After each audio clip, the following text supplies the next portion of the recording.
Hi hello friends, welcome to all. So இன்றைக்கான இந்த video பற்றி உள்ள என்ன பார்க்க போகிறோம் அப்படின்னு பார்த்தீங்கன்னா, நம்ம மேக்ஸில் வந்து சிம்பிள் இன்ட்ரெஸ்ட் கான்செப்ட் வந்து பார்த்துக்கிட்டு இருக்கோம்.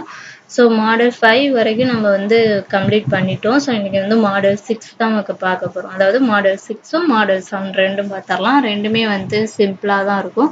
ஸோ அதனால தான் ஒரே வீடியோவில் கொடுத்துர்லான்ட்டு ரெண்டுமே வந்து நான் எடுத்துகிட்டு வந்திருக்கேன். ஃபர்ஸ்ட் வந்து மாடல் 6 வந்து நம்ம பார்த்துடலாம். ஸோ இதில் வந்து எப்படி கேட்பாங்க அப்படின்னு பார்த்தீங்கன்னா, ஒரு கொஷின் கொடுத்து உயர்த்தினால் குறைத்தால் அத்தொகை வந்து எவ்வளவு அப்படின்னு கேட்பாங்க. ஸோ இதுதான் வந்து பாயிண்ட், கீ பாயிண்ட். ஓகேங்களா? உயர்த்தினால் குறைத்தால். So for example first question பாருங்க. ரூபாய் 800 ஆனது 3 ஆண்டுகளில் 1040 மாறுகிறது எனில் மேலும் 2% வட்டி உயர்த்தினால் அத்தொகை வந்து எவ்வளவாக மாறும். ஸோ இந்த மாதிரி தான் கேட்பாங்க. அதே மாதிரி இப்போ 2% வட்டி குறைத்தால் அத்தொகை வந்து எவ்வளவாக மாறும் அப்படிங்கிறது தான் வந்து இப்போ மாடல் 6ஓட கான்செப்ட். ஓகேங்களா? ஸோ இதுதான் வந்து கீ பாயிண்ட். இதை மட்டும் நல்லா நோட் பண்ணிக்கோங்க. ஸோ இப்போ வாங்க வீடியோக்குள்ள போகலாம். மாடல் 6ல ஃபர்ஸ்ட் கொஸ்டின் பாருங்க. ரூபாய் 800 ஆனது 3 ஆண்டுகளில் 1040 மாறுகிறது எனில் மேலும் 2% வட்டி உயர்த்தினால் தொகை வந்து எவ்வளவாக மாறும்.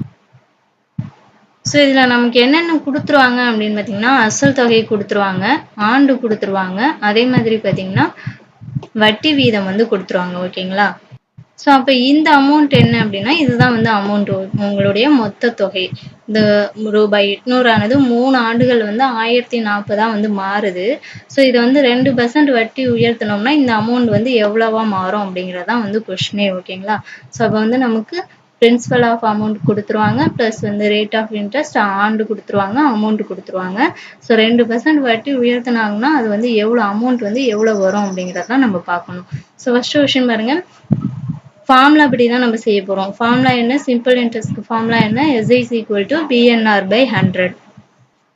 ஸோ நமக்கு B வந்து 800 இருக்கு, ஆண்டு பார்த்தீங்கன்னா 3 ஆண்டுகள், வட்டி வீதம் வந்து 2 /100. ஸோ அதுக்கப்புறம் இதை இங்கேயே நம்ம சுருக்கலாம். இந்த ஜீரோவுக்கு இந்த ஜீரோ, இந்த ஜீரோ இந்த ஜீரோ கேன்சல் ஆகிடும்.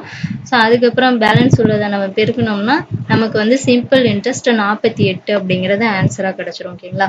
ஸோ இப்போ வந்து நமக்கு உயர்த்தினால் அப்படின்னு கேட்டிருந்தாங்கன்னா கொடுத்துருக்க அமௌண்ட்டோட நமக்கு என்ன சிம்பிள் இன்ட்ரெஸ்ட் வந்துச்சோ அதை வந்து கூட்டிக்கணும். அவ்வளோதான். ஓகேங்களா? கூட்டிட்டோம்னா நமக்கு வந்து ஆன்சர் வந்துடும். இப்போ என்ன கொடுத்துருக்காங்க? 1040 வந்து அமௌண்ட் கொடுத்துருக்காங்க. நமக்கு வந்து சிம்பிள் இன்ட்ரெஸ்ட் வந்து என்ன வந்துச்சு? 48.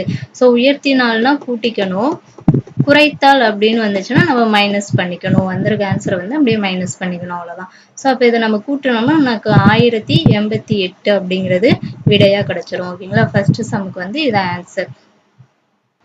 செகண்ட் சம் பாருங்க. ரூபாய் 1200 ஆனது 4 ஆண்டுகளில் 1600 மாறுகிறது எனில் வட்டி வீதம் 5% வந்து குறைத்தால் அத்தொகை வந்து எவ்வளவாக மாறும். ஸோ இது வந்து குறைத்தால்னு கொடுத்துருக்காங்க. குறைத்தால்னா என்ன பண்ணணும்? நம்ம மைனஸ் பண்ணணும்.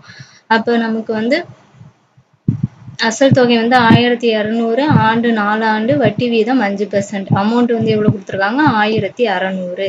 ஸோ ஃபார்முலா படி போட்டு நமக்கு சுருக்கி போட்டோம்னா சிம்பிள் இன்ட்ரெஸ்ட் வந்து நமக்கு 240 அப்படின்னு கிடைக்கும்.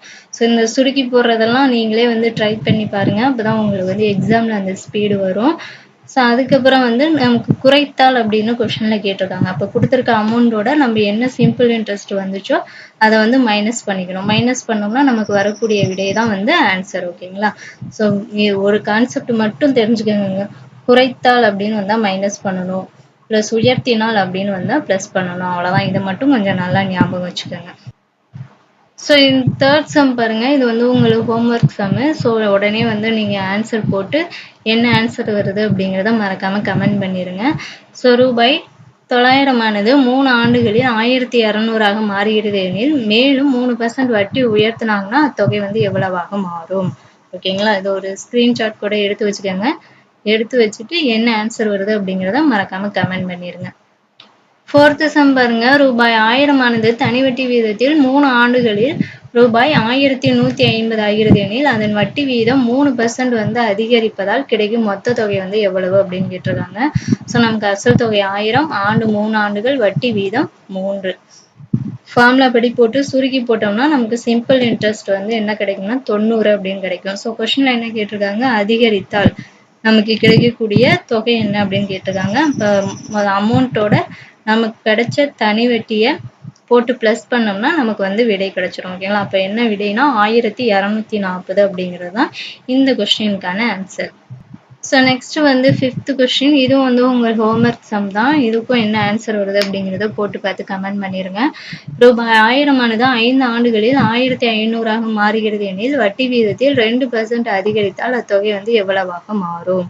ஓகேங்களா? ஸோ இதுல வந்து மாடல் 6ல வந்து 2 சம் வந்து உங்களுக்கு ஹோம்ஒர்க் கொடுத்துருக்கேன். ஸோ 2க்கு என்ன ஆன்சர் வருது அப்படிங்கிறத மறக்காம கமெண்ட் பண்ணிருங்க. ஸோ மாடல் 6 பொறுத்த வரைக்கும் இவ்வளவுதாங்க இருக்கும். உயர்த்தினா என்ன ஆன்சர் வரும், மொத்த தொகை என்ன வரும், குறைச்சாங்கன்னா மொத்த தொகை என்ன வரும் அப்படிங்கிறது தான் உங்களுக்கு மாடல் 6. ஸோ இதில் 2 சம் வரை ஹோம்ஒர்க் கொடுத்துருக்கேன். என்ன ஆன்சர் வருது அப்படின்னு பாருங்க.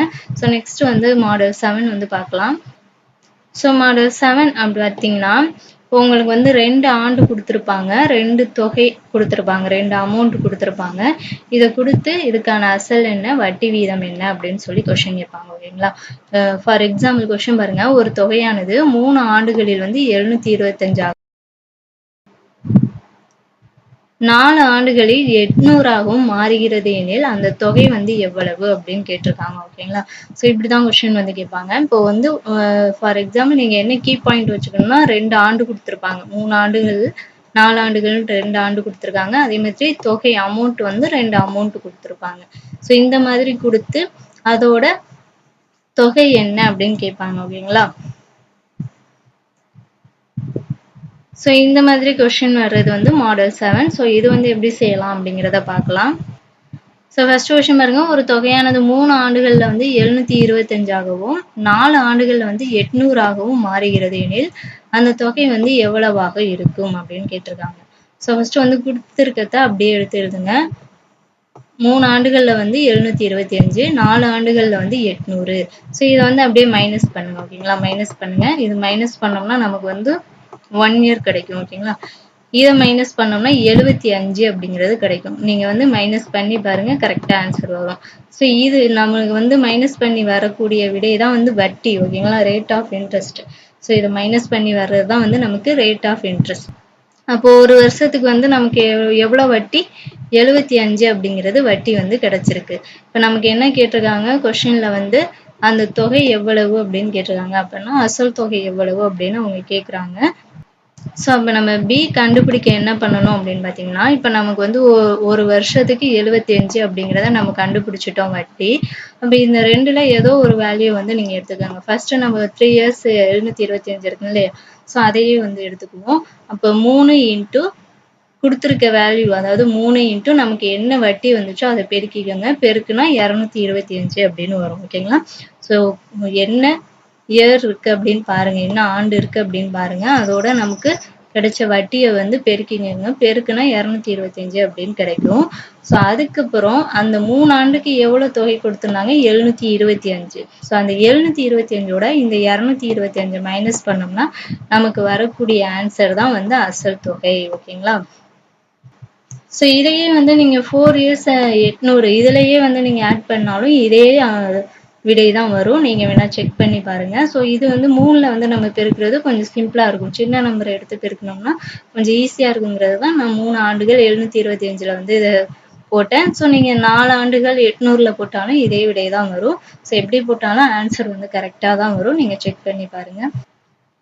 ஸோ ஃபர்ஸ்ட் வந்து கொடுத்துருக்க ஆண்டை வந்து எழுதுவோம். எழுதிட்டு அதை வந்து மைனஸ் பண்ணுவோம். மைனஸ் பண்ணிட்டு நமக்கு ஒரு வருஷத்துக்கு எவ்வளவு வட்டி வருது அப்படிங்கிறத கண்டுபிடிக்கணும். ஸோ இந்த கொஸ்டின்ல ஒரு வருஷத்துக்கு 75 அப்படிங்கிறது வட்டி நமக்கு கிடைச்சிருக்கு. ஸோ அதுக்கப்புறம் ஃபர்ஸ்ட் ஒரு வேல்யூவை எடுத்துக்குவோம். அதுல எடுத்துட்டு அப்போ 3 இன்ட்டு நமக்கு கிடைச்ச வட்டியை வந்து பெருக்கணும். பெருக்கினதுக்கு அப்புறம் அதுல என்ன தொகை கொடுத்துருக்காங்களோ அதோட நமக்கு பெருக்கி வந்த அந்த விடையை வந்து மைனஸ் பண்ணோம்னா நமக்கு அசல் தொகை வந்து கிடைச்சிடும். ஸோ இது புரிஞ்சிருக்கும் அப்படின்னு நினைக்கிறேன். புரியலைன்னா கமெண்ட் பண்ணுங்க. நான் நெக்ஸ்ட் வீடியோக்குள்ள கூட மறுபடியும் எக்ஸ்பிளைன் பண்றேன். ஸோ நெக்ஸ்ட் வந்து செகண்ட் கொஸ்டின் பாருங்க. ஒரு குறிப்பிட்ட அசல் தொகை தனி வட்டி வீதத்தில் 2 ஆண்டுகள்ல வந்து 2800ஆகவும் 5 ஆண்டுகள்ல வந்து 3250ஆகவும் மாறுகிறது எனில் அதன் வட்டி வீதம் என்ன? இதுல வந்து வட்டி வீதம் கேட்டிருக்காங்க. ஓகேங்களா? ஸோ அப்போ வந்து வட்டி வீதம் என்ன அப்படிங்கிறத நம்ம கண்டுபிடிக்கணும். 2 ஆண்டுகள்ல வந்து என்ன கொடுத்துருக்காங்க, 2800. 5 ஆண்டுகள்ல 3250. ஸோ நான் இதை சொன்ன மாதிரி மைனஸ் பண்ணிக்கோங்க. 5ல 2 போச்சுன்னா 3. இதை மைனஸ் பண்ணோம்னா 450 அப்படிங்கிறது நமக்கு கிடைக்கும். ஸோ இப்போ 3 வருஷத்துக்கு வட்டி வந்து 450 அப்படிங்கிறது நமக்கு கிடைச்சிருக்கு. ஆனா நம்ம 1 வருஷத்துக்கு தான் எவ்வளோ வட்டி அப்படிங்கிறது கண்டுபிடிக்கணும் ஓகேங்களா. அப்போ 1 year is equal to 450. இந்த 3 வந்து இங்க டிவைட் ஆகும் ஓகேங்களா. 450/3 அப்படின்னு வரும். ஸோ இதை சுருக்கணும்னா நமக்கு என்ன கிடைக்கும் அப்படின்னா 150 அப்படின்னு கிடைக்கும். இப்போ 1 வருஷத்துக்கு நமக்கு வட்டி எவ்வளோ 150. ஸோ இங்க என்ன 3 ஆண்டு வந்தாலும் சரி 4 ஆண்டு வந்தாலும் சரி அதை வந்து நம்ம 1 வருஷத்துக்கு எவ்வளோ வட்டி வருது அப்படிங்கிறதான் கண்டுபிடிக்கணும். அப்படி பண்ணா மட்டும்தான் நம்மளால வட்டி வீதையும் அசல் தொகையும் வந்து கண்டுபிடிக்க முடியும். ஸோ அப்போ 1 வருஷத்துக்கு வட்டி வீதம் வந்து என்ன 150. ஸோ அதுக்கப்புறம் எப்போதும் போல நம்ம செய்ய வேண்டியதான். இதுல வந்து எக்ஸ்ட்ரா வந்து நமக்கு என்ன ஒரு ஸ்டெப் செய்வோம் அப்படின்னு பார்த்தீங்கன்னா, கொஷின்ல வந்து வட்டி வீதம் கேட்டிருக்காங்க ஓகேங்களா. இப்போ வந்து நம்ம அசல் தொகையை கண்டுபிடிச்சாதான் வட்டி வீதம் வந்து கண்டுபிடிக்க முடியும். இப்போ அசல் தொகை கண்டுபிடிக்கிறது எப்படி அப்படிங்கிறது நமக்கு தெரியும் கொடுத்துருக்க வேல்யூல. ஸோ இதுல வந்து பாருங்க ஃபர்ஸ்ட் வேல்யூவே எடுத்துக்கலாம். 2 ஆண்டுகள் 2800 இருக்கு இல்லையா. ஸோ அதையே எடுத்துக்கலாம். அப்ப 2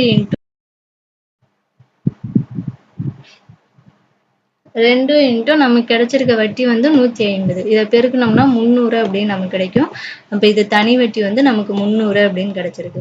ஸோ அப்ப அசல் கண்டுபிடிக்க என்ன பண்ணணும் 2800ஓட இந்த 300 மைனஸ் பண்ணோம்னா 2500 அப்படிங்கிறது நமக்கு அசல் தொகை வந்து கிடைச்சிடும்.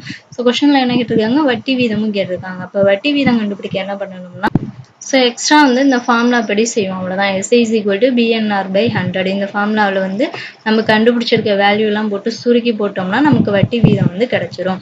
ஸோ அப்போ நமக்கு சிம்பிள் இன்ட்ரெஸ்ட் வந்து இங்க என்ன பார்த்தோம்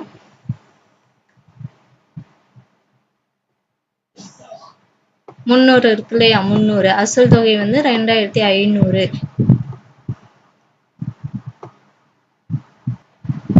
300 2500 இன்ட்டு 2 ஆண்டுகள் 2 ஆண்டுகள் இன்ட்டு 6/100. ஏன்னா நம்ம வந்து வட்டி வீதம் தான் கண்டுபிடிக்கணும். அப்ப 6/100. ஸோ அதுக்கப்புறம் இந்த வேல்யூ இங்கே கொண்டு வந்தோம்னா அது பெருக்கல்ல மாறும். மேலே உள்ளது வந்து வகுத்தல்ல வருமா. அதுக்கப்புறம் இதை எப்போதும் போல சுருக்கி போடணும்.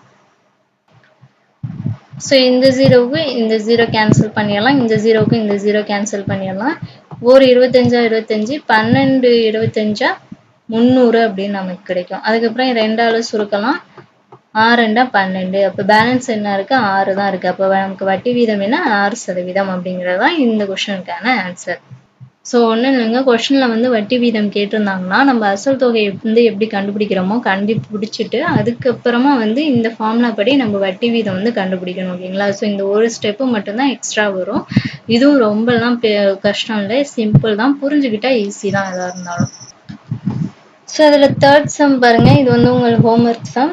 ஒரு குறிப்பிட்ட அசலானது தனி வட்டி வீதத்தில் 6 ஆண்டுகளில் ரூபாய் 8880 4 ஆண்டுகளில் 7920 மாறுகிறது எனில் அசல் மற்றும் வட்டி வீதம் வந்து காண்க. ஸோ இப்போ பார்த்தோம்ல அதே மாடல் தான், அசலும் கண்டுபிடிக்கணும் வட்டி வீதமும் கண்டுபிடிக்கணும். ஸோ இதை கண்டுபிடிச்சா ஆன்சர் என்ன வருது அப்படிங்கிறத மறக்காம கமெண்ட் பண்ணிடுங்க. ஸோ டோட்டலாக பார்த்தீங்கன்னா 6 and 7 இது 2 மாடலையும் சேர்த்து உங்களுக்கு 3 கொஸ்டின் வந்து ஹோம்ஒர்க் சம் வந்து கொடுத்துருக்கேன். ஸோ 3க்கு என்ன ஆன்சர் வருது அப்படிங்கிறதையும் கமெண்ட் பண்ணிடுங்க. ஸோ அந்த வீடியோ வந்து உங்களுக்கு யூஸ்ஃபுல்லாக இருந்துச்சு அப்படின்னா இந்த வீடியோவுக்கு ஒரு லைக் பண்ணிவிட்டு மறக்காம நம்ம சேனலை சப்ஸ்கிரைப் பண்ணிக்கோங்க. தேங்க்யூ.